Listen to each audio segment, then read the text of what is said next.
BrooklynHits.com, music that makes you feel good. Garrett Lawson here with another Community Spotlight where we highlight a local business or a nonprofit in our community. Today I am highlighting the Open Source Gallery and their month-long March exhibit with local artist Tirtzah Bassil and her new show, I Want to Hold You Close. Hi Tirtzah, how are you doing? Hi Garrett. So, tell us a little bit about yourself and how you found your calling as an artist. Okay. So I grew up in the city of Jerusalem in Israel, the oldest of 8 in an Orthodox family. And actually when I was growing up, I had no idea I would become an artist. I grew up in a very creative family, but I didn't know any professional artists. So I had no sense that could be something that you do when you grow up. But I always loved to draw and loved to make things with my hands and, did all sorts of stuff growing up. And way later, when I was in my early 20s, after I'd finished my national service, I was signed up to go to Hebrew University to study social work. And I had a couple months before school was about to start, and I just thought maybe I would take a life drawing class. Got this idea. And I randomly chose, I went to the Artist House in Jerusalem, just chose a class. They had a little poster up. And I went to a place which is called the Jerusalem Studio School. And I still remember that first time I went into the studio, and there was a model, and I sat with my piece of charcoal, and I started to draw, and I just felt like, wow, this is something that makes me feel really alive. Wow, so for that moment you just wanted to do it for the rest of your life. So I didn't make the decision that quickly. I did have a strong sense of, wow, I hit something. This is a world that's calling me. But I was signed up for university. So I went to university. And that whole year I kind of did both. I went to university in the morning, and in the evenings I would come and paint and draw. And it was a very intense time in Jerusalem then. It was around the year 2000, 2001. And it was the time of the Intifada. So there were a lot of buses blowing up, people dying, close calls with death. And I just had a moment towards the end of that year of thinking, I don't know how long I'm going to be around for, so I want to be doing something that I really want to be doing. Wow. And I dropped out of university, and I went to study painting instead. Wow. So you talked about painting and you talked about drawing. Are these your primary mediums? Yeah. So my training is very classical. The studio school was, an old school. You come, you draw from the model 6 days a week, 8 hours a day. You get critiqued once a week, usually pretty harshly. But mostly you just learn by doing and by watching the better students in the class and try to figure out what they're doing. So yeah, it's old school technique, master techniques, copying old paintings, drawing from life. That's where I started.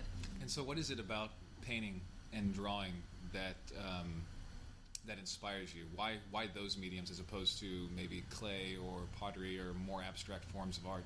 What is it about the classics, I guess? Right. It's a great question. Ultimately, I don't know the answer. But I can say that one of the things that really drew me to that form was the way it was based on observation. And that's still very central to my practice, even though, for example, the painting that you see here was not drawn from observation, but a lot of the prep work was done from observation. And I think that there's this odd thing where when you observe really carefully, it's much stranger than what you could imagine. And that, I think the roots of that were in there, and that continues to inform my work, even as I'm working in other medium. Well, you referenced a little bit about this wonderful painting that we have on this wall. Big, large canvas, lots of bright colors. I won't describe any more, that way our listeners have to come and see this wonderful piece of art. But tell us a little bit about your exhibit that is opening Saturday, March 7th, here at Open Source Gallery, called I Want to Hold You Close. What's the inspiration behind this exhibit, and what does the title mean, I Want to Hold You Close? Great. So over the past few years, maybe this is because I'm from Israel originally, and then I moved to Boston for grad school, and then moved to New York. So I've had experiences in different cultures. One of the things that was most striking to me when I moved to Boston was that people have a very different sense of personal space. So in Israel, people kind of, when they stand in line, they're kind of pushing and standing close to each other. That's just pretty normal. Or friends, hold hands on the streets. People are just physically much closer. And when I got to Boston, even though I speak English and I know some things about American culture, I discovered that people like a lot more space around them. So if you get too close to them, they apologize to you. That got me thinking a lot about space and culture and how people have different expectations and different cultural norms in different parts of the world. And I found myself looking a lot at public spaces where strangers have to interact in prescribed ways.